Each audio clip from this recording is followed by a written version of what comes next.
সবাই সুখের দিনে পাশে থাকে, দুঃখে পাশে থাকে না কেউ। যে যত কাছের তার থেকে তত বেশি আঘাত পাই। প্রতিটি রাত মনে করিয়ে দেয় তুমি পাশে নেই। যে মানুষ তোমাকে ছেড়ে চলে যায় সে কখনোই তোমার ছিল না। তুমি নেই কিন্তু তোমার স্মৃতিগুলো আজও বেঁচে আছে। যে মানুষ আমাদের চোখের জলকে গুরুত্ব দেয় না তাদের ভালোবাসা বৃথা। যে কষ্টকে আমরা লুকাই সেই কষ্ট আমাদের সবচেয়ে বেশি আঘাত করে। তোমার স্মৃতিগুলো প্রতিদিন আমাকে কাঁদায়। তোমার কাছ থেকে দূরে থাকা আমার সবচেয়ে বড় শাস্তি। কিছু মানুষ ফিরে আসে না, তারা কেবল স্মৃতিতে থেকে যায়। ভালোবাসার মানুষ ছেড়ে গেলে জীবন শূন্য লাগে। যে স্বপ্ন পূরণ হয় না সেই স্বপ্ন সবচেয়ে বেশি কষ্ট দেয়। যে ভালোবাসা দিতে জানে না তাকে ভালোবেসে কোনো লাভ নেই। যে মানুষ আমাদের কান্নাকে বুঝতে পারে না সে আমাদের জন্য নয়। তোমার অভাব আমাকে দিন দিন দুর্বল করে দিচ্ছে। প্রতিটি বিদায়ের পিছনে থাকে একটি দুঃখের গল্প। খারাপ কাকে বলবো, আমি নিজেই তো কারো কাছে ভালো হতে পারলাম না। যার কষ্ট সেই বোঝে, বাকিরা তো সুযোগ খোঁজে। যার জন্য নিজেকে পরিবর্তন করতে চেয়েছিলাম কিন্তু সে নিজেই বদলে গেল।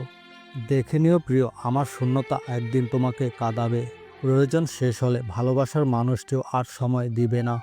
দিন শেষে সূর্যটা বুঝে দেয় যে সময় শেষ হলে সবাই হারিয়ে যায়। আমি এখন এতটাই ব্যর্থ যে কোনো কিছু পাওয়ার আগে হারানোর ভয় বেশি লাগে। অভিমান ভেঙে কথা বলেনি, আজ আছে কাল নাও থাকতে পারি।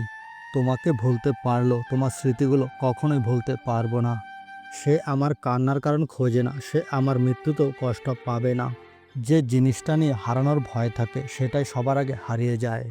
বদলে গেছি আজ দুজনেই, একজন নিজের ইচ্ছায় আরেকজন বাধ্য হয়ে। প্রয়োজনে সম্পর্কটা ভেঙে দিও, তবু বিশ্বাসটুকু আগলে রেখো। তুমি চলে যাওয়ার পর থেকে আমি শূন্যতায় ভেসে হাহাকার দেখছি।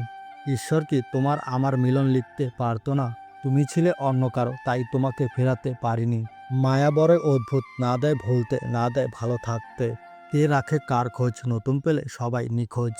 যে মানুষ চোখের জলের দাম বোঝে না তার জন্য চোখের জল না ফেলাই ভালো।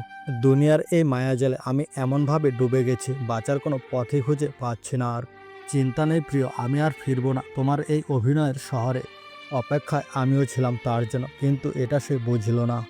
যখন কেউ বুঝে যাবে যে আপনি তার প্রতি দুর্বল, ঠিক তখন থেকে শুরু হয়ে যাবে অবহেলা নামক অধ্যায়ের সব থেকে কঠিনতম একাকিত্ব হলো নিজেকে নিজের ভালো না লাগা।